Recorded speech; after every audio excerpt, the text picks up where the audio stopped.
berkenaan dengan Najib Tun Razak. Bila kita menyentuh isu Najib Tun Razak ni tuan-tuan, kita tak boleh lari daripada isu berkenaan dengan 1MDB. Sebab itu hakikat 1MDB tuan-tuan. Itu hakikat dalam negara kita yang sekarang ini sedang berlaku. Apa yang berlaku hari ini?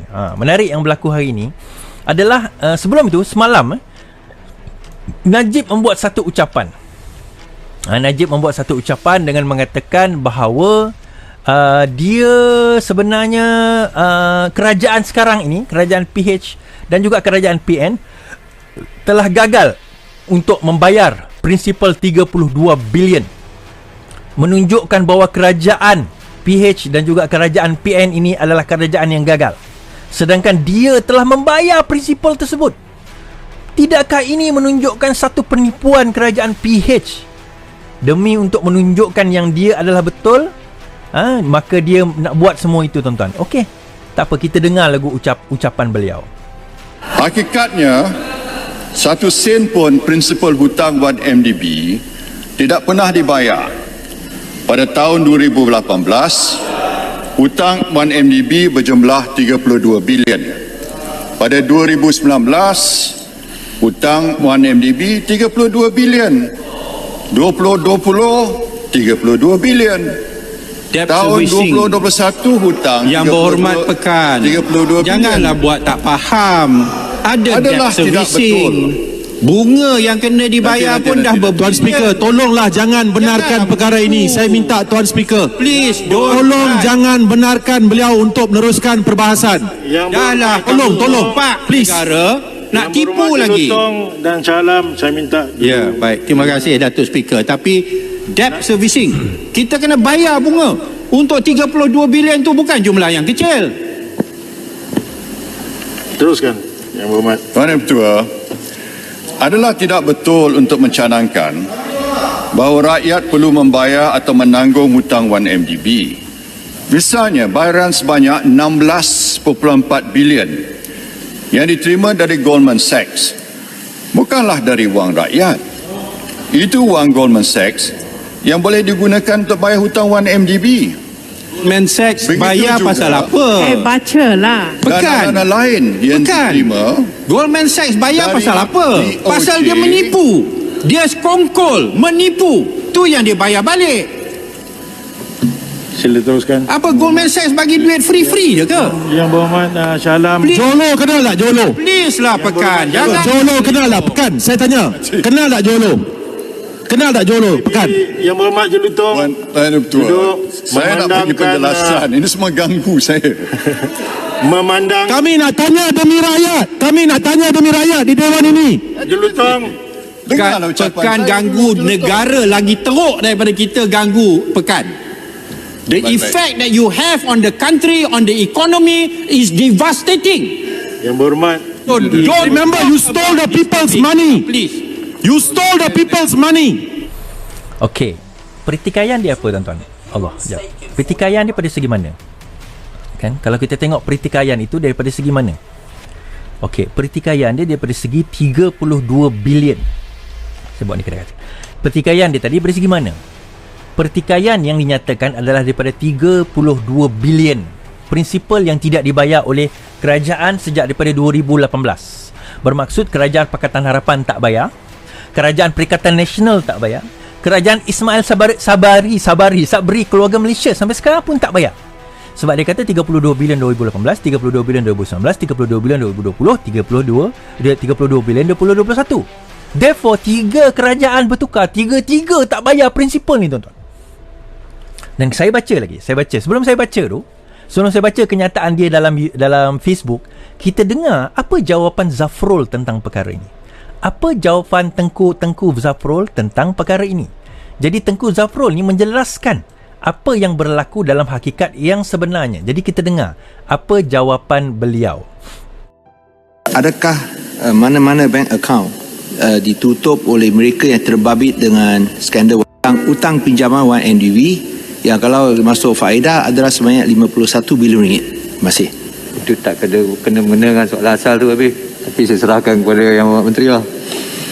Terima kasih. Terima kasih Yang Berhormat Bagan. Mengenai isu penutupan akaun, saya tidak ada maklumat pada masa ini dan saya akan panjangkan maklumat ini kepada Yang Berhormat Bagan seawal yang mungkin. Soalan kedua itu mengenai sama ada kita telah membayar atau tidak hutang 1MDB setakat ini. Setakat akhir bulan ini, kalau kita lihat andaian kadar tukaran wang asing sekarang lebih kurang $1 to 4.20 lah, RM4.20. Baki komitmen kita setelah saya pun baru saja dipahamkan ialah lebih kurang 38 bilion ringgit lah, ataupun 38.5 ke 38.8 bilion ringgit.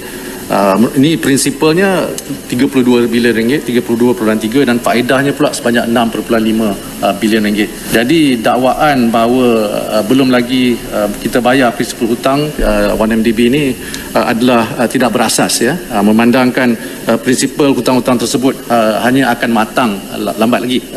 Contohnya prinsipal bond terbitan 1MDB Energy Limited 11 Mei 2022, that's 7.35 bilion ringgit.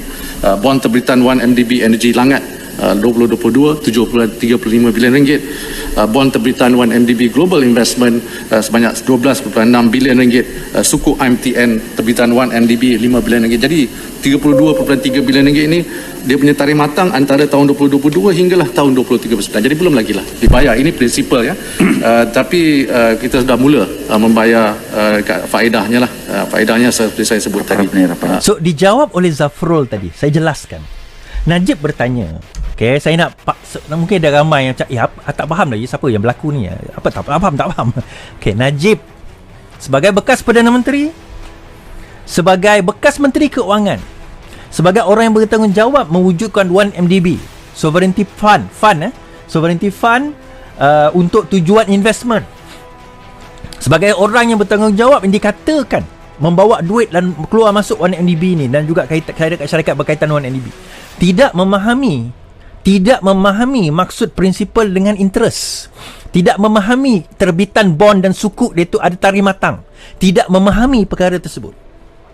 Jadi bila dia tidak faham, dia ada konsep, tuan-tuan, apa dipanggil sebagai if you cannot convince them, confuse them. Kalau tak boleh convince, confuse. And then satu lagi, ada orang kata, if you want to lie, lie big. Kalau nak bohong, bohong besar.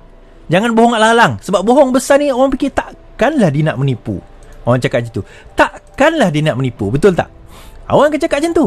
Jadi dalam hal ini, apa yang berlaku, tuan-tuan, ialah bagaimana Najib melakukan penipuan. Dia mengelirukan Dewan.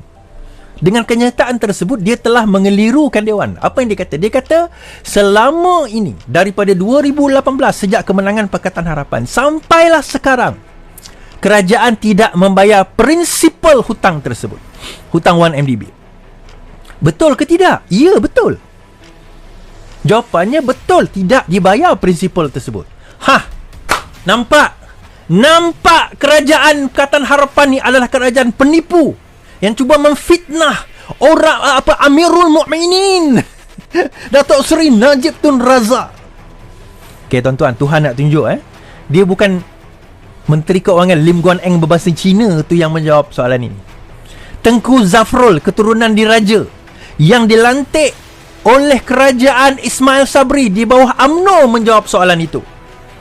Apa dia jawab tadi? Bagi yang tak faham, dia kata bahawa sejak 2018, sebelum 2018, ada sukuk dan bond yang telah dikeluarkan. Apakah sukuk? Apakah itu bond? Apakah itu sukuk? Kalau tak faham, jangan berhujah dengan cerita 1MDB. Kau pergi balik kampung, kau duduk kat rumah, kau duduk dan diam. Okay, kalau tak faham apa sukuk, apa bond, kau tak faham, kau duduk tepi. Jangan nak berhujah membela Najib. No, tak payah, kau duduk tepi. Sukuk atau dan bond atau /dan, dia ada di sukuk, dia ada bond, diterbitkan oleh 1MDB. Antaranya adalah disebut tadi 1MDB Langat, IPP, dia sebut juga tentang sukuk 1MDB. Dia ada beberapa yang membawa kepada jumlah tukaran kepada USD sekarang 38.8 bilion. Okey, bila sukuk itu diterbitkan, dia hanya dijual pada tempoh matang, dan tempoh matang paling awal adalah pada tahun ini 2022 bulan Mei, kalau tak silap disebut tadi. Tempoh matang untuk satu sukuk, satu bond adalah pada maksud tempoh matang itu baru boleh ditebus balik, tuan-tuan. baru boleh diambil. Apa tujuan kita nak wujudkan bond atau sukuk ni? Tujuan kita wujudkan bond atau sukuk, ni nak cerita lah bagi siapa yang tak faham bond sukuk ni apa. Bila kita nak buat satu projek umpamanya, contohlah saya ada buat satu perumahan. Saya tak ada duit nak buat perumahan tu. Contoh nak buat perumahan tu 100 juta. Saya ni developer, duit saya tak cukup nak 100 juta. Saya boleh buat pinjaman pun paling-paling dalam 50 juta. Saya kurang 50 juta lagi. Ini contoh ya, walaupun tak adalah sebenarnya ini untuk negara, bond dengan sukuk. Ini contoh saja. Jadi saya buat IOU, saya buat pinjaman IOU. Okey, IOU ni apa? Saya pinjam 50 juta balance tadi, saya ada baru ada 50 juta. 50 juta saya pinjam. Saya pinjam dengan si A umpamanya. A ni orang kaya, billionaire. So dia bagi saya 50 juta. So untuk nak dapat balik 50 juta tu, of course dia kata aku kena bayar, aku akan bayar kau bila aku dah habis jual rumah ni dalam masa 5 tahun. Dia kata, okey. So dalam 5 tahun daripada tarikh hari saya buat pinjaman sampai 5 tahun akan datang, ada interest ke atas 50 juta tu. Dan pada hari terakhir, maka saya kena bayar 50 juta cash dan dia dapatlah interest daripada tarikh hari saya tanda tangani perjanjian tersebut sampailah hari saya bayar full. Dan kalau saya tak bayar full, saya kena bayar serve the interest lagi sampai saya habis bayar. Itulah bond atau sukuk. Okey, sekarang ini dia terbitkan bond dan sukuk dan tarikh matangnya adalah 2022 sehingga 2039. So dia ada tempoh dia ada masa. Daripada tarikh dia diterbitkan dahulu zaman Najib memerintah sehingga dah 2022, syarikat yang dia bagi bond itu, maka dia akan dapat interest. Okey, dia akan dapat interest daripada situ. Okey. Now, problemnya macam mana tuan-tuan? Problem dia adalah pembayaran itu kerajaan kena bayar. Kerajaan yang kena bayar sukuk tersebut. Bayaran bond tersebut kerajaan yang kena bayar. So kerajaan kena bayar. Dia kata kat sini bahawa 32 bilion prinsipal kerajaan tak bayar. Jawapan dia sebab tak matang lagi, tak boleh nak bayar. Kalau dibayar pun dia hantar balik duit kita tuan-tuan. Kalau dibayar pun hutang tersebut dia hantar balik duit kita. Sebab apa? Kenapa aku nak kena bayar? Kau nak bayar mana masa dia matang lah. Sebab aku nak collect interest. Dan interest dia setakat ini saja ada 6.5 bilion. Interest bunga saja tuan-tuan. Bunga saja setakat yang disebutkan oleh Zafrul tadi, 6.5 bilion interest saja. Jadi saya nak tanya, Menteri Keuangan ni takkan tak faham konsep ini? Sama ada dia bodoh ke atau memang dia sengaja nak mengelirukan orang ramai. Dan kebodohan ini dijawab sendiri, diterangkan sendiri oleh dia dalam Facebook dia. Nah, saya bacakan Facebook dia tuan-tuan. Saya bacakan Facebook dia, tulisan dia. Saya tahu ni bukan dia tulis, saya tahu budak-budak dia tulis. Tapi Jeb, kau pecatlah budak ni Jeb. Aku tak tahulah pasal kau lantik budak ni. Dia kata, okey, saya baca Guan Eng baru keluarkan nyataan bahawa menipu dalam Dewan bahawa kerajaan atau wang rakyat tidak pernah dibayar 1 sen pun prinsipal hutang 1MDB, sebab dia kata kerajaan pernah bayar prinsipal dan faedah sebanyak 13.3 bilion setakat ini. Okey, dia kata kerajaan pernah bayar, saya ulang balik. Hutang, sebab dia kata kerajaan pernah bayar prinsipal dan faedah sebanyak 13.3 bilion setakat ini. Guan Eng dah lupa. Prinsipal hutang 1MDB pernah naik ke 42 bilion, termasuk dana untuk memberi syarikat-syarikat IPP serta sebidang tanah yang besar di Pulau Pinang. Kenapa dia nak sebut Pulau Pinang tuan-tuan? Dia nak sebut bahawa dia, Lim Guan Eng, dia nak kaitkan juga Pulau Pinang, Lim Guan Eng dan 1MDB ni. Padahal hujah tu tak ada kena-mengena pun. Tapi tak apalah, kita baca. Lalu kita jual balik syarikat IPP dengan harga 10 bilion dan tanah Pulau Pinang dengan harga 2.7 bilion. Okey, so di dalam negeri pun tuan-tuan, dia ada tanah federal, dia ada tanah state. Okey, itu kita kena faham. Itu pun bukan duit rakyat dan bukan kamu yang bayar masa kamu Menteri Keuangan. Atau dia kata kewayangan. Ya, betul. Oh, saya tak tunjuk ni saya tunjuk ni. Betul. Bukan dia yang bayar, memang betul. Kalau dia jadi Menteri Kewayangan ke, kamu pun jadi Menteri penyamun ke, bukan kamu yang bayar, rakyat kena bayar. Rakyat, kita jual aset. Aset tu siapa punya? Duit rakyat, duit kerajaan yang dalam yang kamu kumpul, yang kerajaan bayar ambil tax, duit siapa? Itu duit siapa? Aku nak tanya Najib. Duit mak bapak kamu ke? Kalau bukan duit rakyat. Dia tak faham konsep duit rakyat ni tuan-tuan. Aku tak faham lah Najib ni. Dia tak faham konsep duit rakyat tu apa. Dia kata kita berhutang untuk beli aset-aset itu dan kita langsaikan hutang dengan hasil jualan aset-aset yang sama. Betul. Kita tak menafikan, dia kata tak ada pun kita rugi dalam hal tersebut. Dia macam ni. Saya terangkan. Kat mana rugi dia? Okay, saya ambil cerita 50 juta tadi. Saya buat pinjaman 50 juta tadi tu untuk bayar projek. Bila siap projek tu, jadi dapatlah saya bayar principal. Dan juga interest tu dia dapat, contoh. Tetapi isunya tuan-tuan, projek tu tak jalan. Projek tu tak jadi. Apa yang berlaku 50 juta, instead of masuk dalam projek tu, masuk dalam poket saya sendiri. Ni contoh. Dalam masuk dalam poket sendiri, syarikat yang saya wujudkan untuk masukkan dana-dana itu tak wujud pun. Dan syarikat RM2 baru ditubuhkan. Dan akhirnya, bila sampai tempoh matang, siapa yang kena bayar? Aset tak ada, syarikat tak ada, duit dah keluar masuk duit poket ni, duit poket orang tu, masuk duit ini. Tuan-tuan, 100 juta USD Tim Lesner dapat. 1 bilion, 2.86 bilion Najib dapat.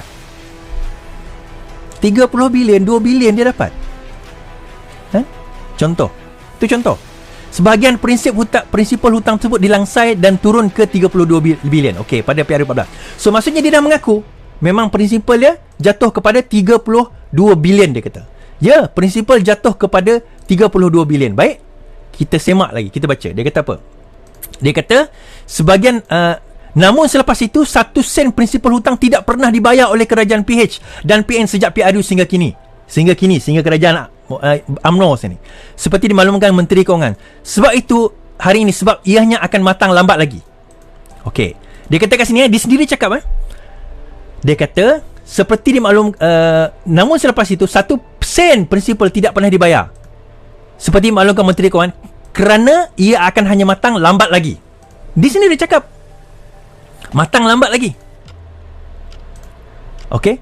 Kemudian dia kata hutang kerajaan korang pandai tambah 3. Ini tak ada kena mengena dengan YNDB. Itu hutang kerajaan. Reserve tunai tak ada kena mengena dengan YNDB. Itu cerita lain. Kita nak jawab tu cerita lain. Ini dipanggil strawman argument.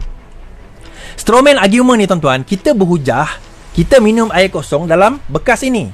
Tiba-tiba dia cerita lah Iswardi ni suka makan ayam, Iswardi ni suka pergi menyapu sampah di luar, Iswardi ni sukalah pergi berjalan-jalan berjalan-jalan membawa kereta. Apa kaitan hujah tu? Kita bercerita tentang air di dalam botol tu tadi. Itu dipanggil strawman argument. So dia tarik hujah-hujah yang tak ada kaitan. Kita nak jawab satu persatu tu boleh, tetapi itu bukan point of the matter. Poinnya adalah tentang 32 bilion yang disebutkan tu, yang dia sendiri mengaku bahawa belum matang. Kemudian dia tanya soalan ini, tapi prinsipal hutang UNDP sebanyak 32 bilion korang tak pandai pula langsaikan. Dia kata, nampak tak kat situ? Kan? Dia sendiri mengaku bahawa 32 bilion itu belum matang.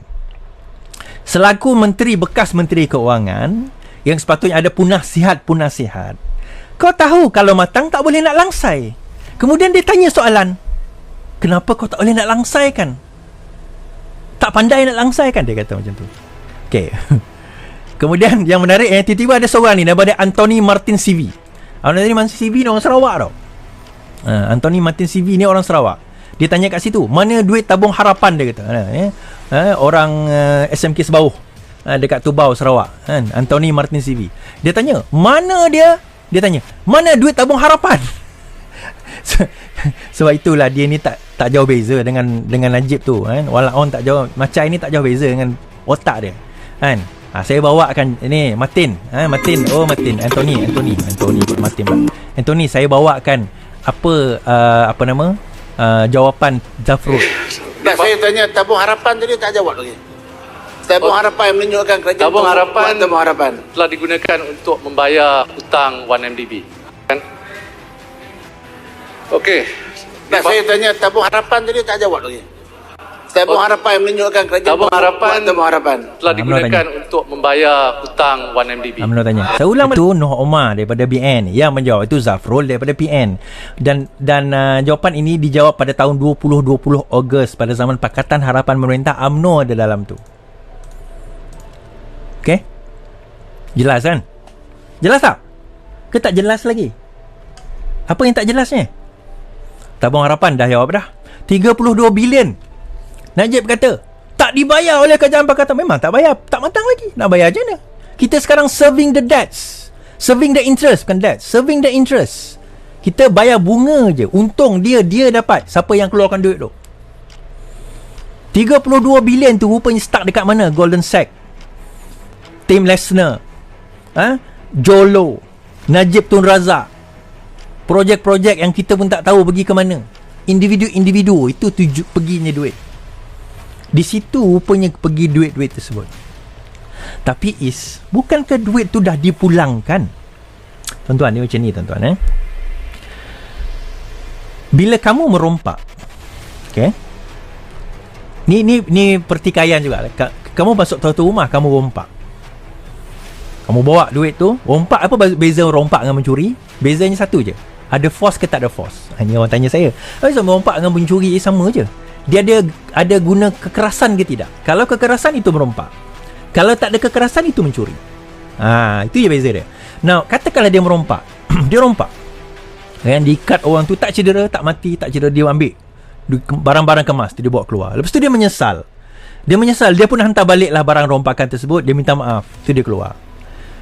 Tuan rumah buat report polis, kena tangkap. Soalan saya, adakah dia masih boleh dibicarakan sebab merompak?